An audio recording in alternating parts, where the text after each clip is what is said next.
Welcome to the announcement video for the 5th annual Cornhole tournament. To celebrate the 5th anniversary, let's take a look back at how the previous tournaments have unfolded. Starting in the summer of 2018, a group of 25 teams competed to find out who would become the first set of Cornhole champions. After a 49-game double elimination tournament, it was Scout Weber and Seth Ramsey who claimed the top prize.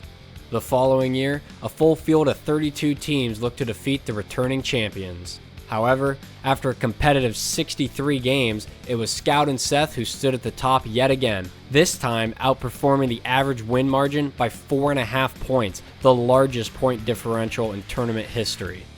With the 2020 tournament canceled due to COVID, a much anticipated 2021 tournament brought a bunch of new faces to the field, and with the previous two-time championship team not competing, this tournament was anyone's game. For the first time in history, we witnessed a team go undefeated to claim the top spot. That team was Trent Severs and Tyler Stump.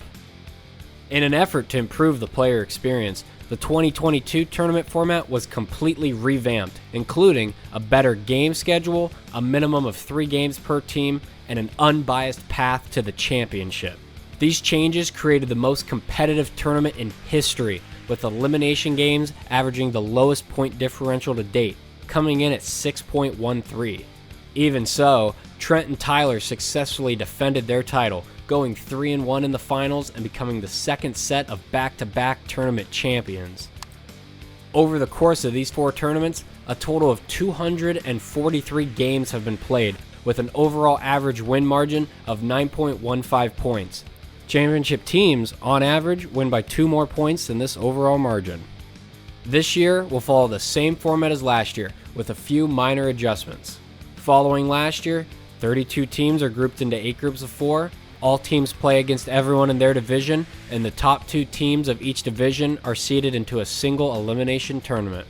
While last year's championship matchup was a best-of-5 series, this year's will change to a best-of-3. Additionally, the shootout system that was used to alleviate 3-way intragroup ties has been completely revamped, as last year's tournament made it clear that this system needed to be changed. Here's how the new shootout will play out. In the event of a 3-way tie, all teams will gather at one side of the playing field. One by one, each team will have their 2 players stand on either side of the board, alternate between 4 total bag throws, and try to score as many points as they can. When one team finishes, the board is cleared before the next team's turn. At the end of the round, placements will be determined by each team's score, and any further ties will be resolved with another shootout. While these changes may seem minor, it'll be interesting to see how they affect overall player stats. While 152 overall players have participated, only 75% of them have won at least one game, and just 28% have won more than half of their games.